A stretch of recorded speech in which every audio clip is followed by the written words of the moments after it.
నాడు రైతుల పాలిట శాపంగా మారిన నల్ల చట్టాల దగ్గర నుంచి నేడు కేంద్రం తీసుకుంటున్న ప్రతి వివాదాస్పద నిర్ణయం వరకు బీజేపీకి బీఆర్ఎస్ మద్దతుగా నిలుస్తోంది. ఢిల్లీ నుంచి ఏ చట్టం వచ్చినా అది ప్రజలకు నచ్చకపోయినా గులాబీ నేతలు మాత్రం గడప దాటి బయటకు రారు. ఎందుకంటారా? అదిగో అక్కడే ఉంది అసలు మతలబు. ఒకప్పుడు కేంద్రాన్ని ఉతికారేస్తాం, బండి చక్రాలు ఊడదీస్తామన్న సింహగర్జనలు ఇప్పుడు పిల్లి కూతలుగా కూడా వినిపించడం లేదు. కారణం ఏమిటా అని ఆరా తీస్తే కారు షెడ్డులో ఇంజిన్ ప్రాబ్లం కాదు, ఢిల్లీలో ఉన్న కేసుల భయమని టాక్. అక్రమ సంపాదనలు లెక్కలు తేలుతాయనో లేక పాత ఫైళ్లు బయటకు తీస్తారనో ఏమో కానీ బీజేపీ ఏం చేసినా నేడు బీఆర్ఎస్ నేతలు మాత్రం సైలెంట్ గానే ఉంటున్నారు. రైతులు రోడ్డెక్కినా, సామాన్యుడు గగ్గోలు పెట్టినా మాకు వాళ్లకు ఏం సంబంధం లేదన్నట్టు మొహం చాటేస్తున్నారు.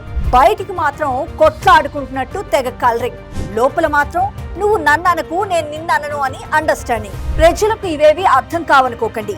మీ అడ్జస్ట్మెంట్ పాలిటిక్స్ అందరికీ తెలుస్తూనే ఉన్నాయి. కేవలం కేసుల నుంచి ఊరట కోసం బీజేపీ ప్రజా వ్యతిరేక నిర్ణయాలకు వంత పడితే రేపు జనం మీ కారు టైర్ల గాలి తీయటం ఖాయం.